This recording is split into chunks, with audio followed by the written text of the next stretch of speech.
Hey y'all, it's Scott Bach-Hansen, Director of Congregational Care and Adult Discipleship at Herndon United Methodist Church. This is Real Talk.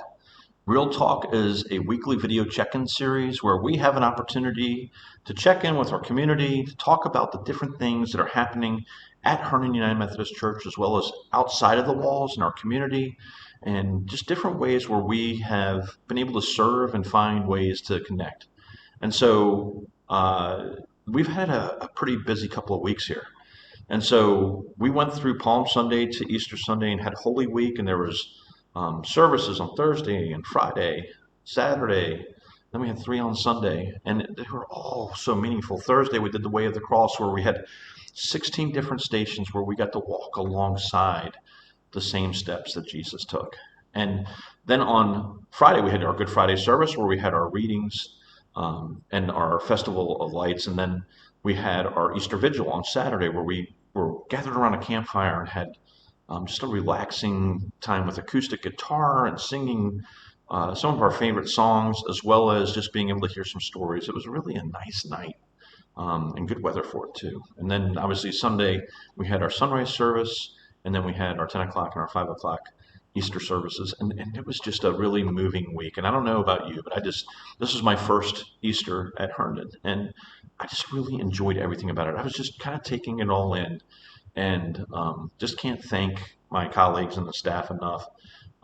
It's just been a wonderful thing. The other thing I want to mention before I get into this week is we really appreciate the response from our faith community this week. I got to tell you, it's I've never received an envelope full of notes and cards just thanking me for the things that I do, and I just want to say it really meant a lot. It's just nice to know that we're making an impact, I'm not speaking for the whole staff because they can share on their own, but I know that they also had the same sentiments. So today I am down here at Wesley Theological Seminary. I just finished my preaching class, and I am in Elder Dice Hall. This is a large hall where we have meetings and sometimes classes come in here. There's a lot of beautiful paintings. You can see some of them behind me. I'm actually sitting at the piano bench because this is the piano here. Oop, I shouldn't play this. I know my last name starts with Bach, but I'm not the musician. So what I do want to share, though, is that it is a great place, a great spiritually deep place that we get to learn a lot about just different facets of our own spiritual journey and our own spiritual formation and how we can grow and in our relationship with Christ. So I am going to be embarrassed here for a second because I will tell you that while we went through all these great things and we're done with Easter from the holiday perspective, we are still in Easter season and we are traveling towards Pentecost. And so as we do this, there's lots of other things as Easter people that we can do. We experienced a lot of that this past Sunday with our Worship Without Walls. It was a great opportunity for us to be able to go out in our community and be the hands and feet of Jesus, be the Easter people that we claim to be able to go out and provide water to those on the trails, the bake for the first responders, to be able to do a prayer walk. There were so many different pieces that we had an opportunity to make an impact in our community. I'm so thankful that we had such a great turnout, and I hope that those that came just really enjoyed being able to be in community. So there's something else that's coming up on the calendar. Now, I am going to come clean here. Somebody asked me, do you know what May 5th is? I said, well, yeah, Cinco de Mayo. And well, technically that's right, but I didn't know it was also the National Day of Prayer. I didn't know. I'm going to admit, hey, I'm sorry. As your future pastor, I should know this, but I didn't know it was the National Day of Prayer. But because it's the National Day of Prayer, we've heard from some of the people in our community that they want to know if we're going to be doing something special. So I've worked with Pastor Jonathan and some of the other staff. We're going to open up the sanctuary. And so we're going to open up the sanctuary on Thursday, May 5th from 9 a.m. to 1 p.m.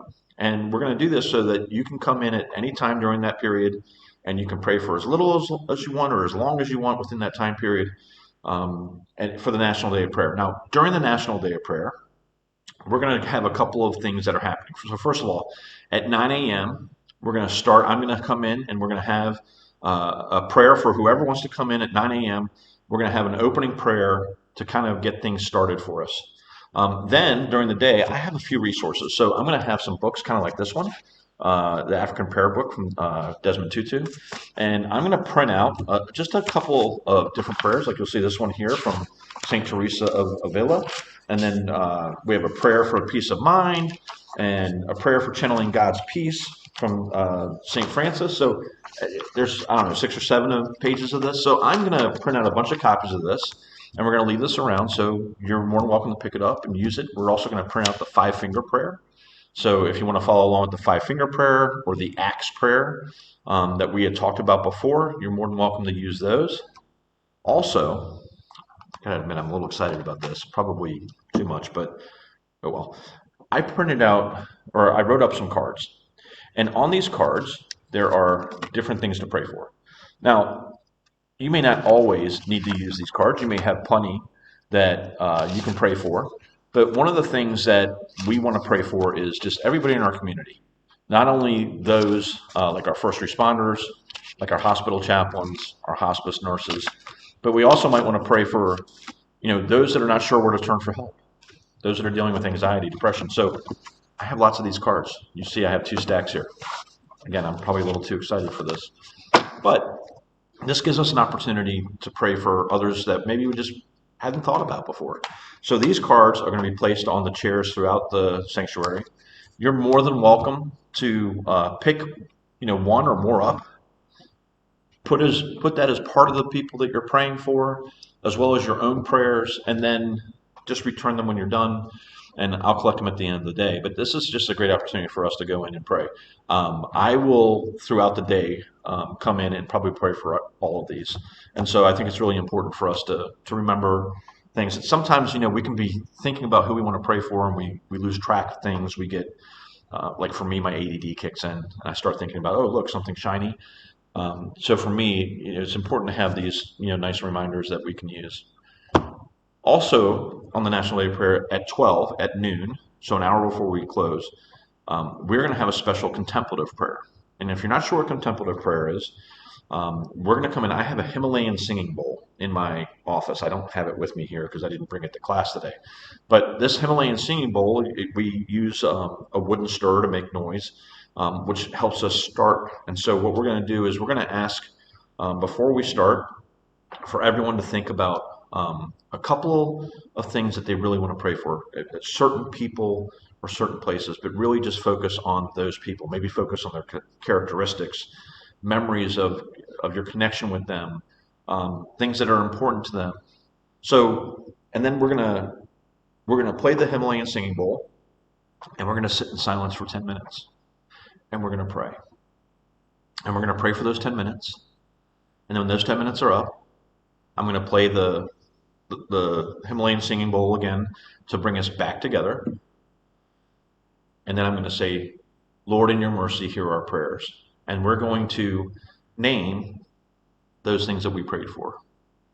And so it's a very deeply spiritually moving type of contemplative prayer where to pray, if you think about it, to pray for 1 or 2 things for 10 minutes, it's pretty intense. And so we're really going to focus on those things that are really heavy on our hearts, those things that we really want to give back. We want to give to the Lord. We want the Lord to be able to take those from us. So, and then after the prayer is done, then you can stay and pray more, and you can exit. But the sanctuary will stay open till 1 p.m. that day. Now, I do want to say this, and this is not to call anybody out, so please don't take this the wrong way, but we love the fact that we can open up the sanctuary for this. We think that it's important, and it's important to a number of members in our community. But I also want to share that the church is always open to come pray. We will be glad to come in and sit with you in the chapel. The chapel's always available. There's candles in there that you can light, and it's a very deeply moving experience. And to be able to sit in there in the quiet, I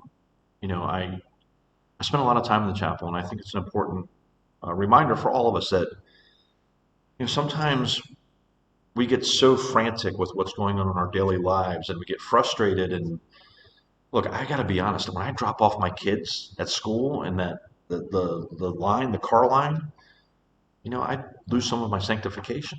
And so I have to come in sometimes and recenter myself. And, look, I'm not perfect. I'm far from it. But I do want to make sure that I give my concerns back to God, and I am able to recenter myself. So with that, we have a lot going on. We just came out of a busy time. We're getting ready to continue through Easter season. We have a great new sermon series coming up where we're talking about confirmation for everyone. We have a beautiful concert that's coming up on May 7th. Across the street, if you want to support Herndon High School, and again, we have a couple of our members that are involved in this, directing and also acting in this. Mamma Mia! What a great time to be able to just, go enjoy a night, but be able to support the high school and also the members from our church that are in there. So I say all this because we can always get lost. We can take a deep exhaling breath and saying, oh, all right, Easter's over. Now I can kind of get back to whatever I'm getting back to. We're still in Easter season. We're headed towards Pentecost. We're headed towards just understanding, the different things that we can do to be able to still be Easter people and still help our community. And so I look forward to seeing you on the National Day of Prayer. I look forward to seeing you coming to the church on Sundays to be able to hear the messages that we're going to be sharing over this Confirmation for Everyone sermon series that will start this weekend with Pastor Jonathan. So I look forward to seeing you. I hope that you have a great week, and I hope to see you soon. God bless.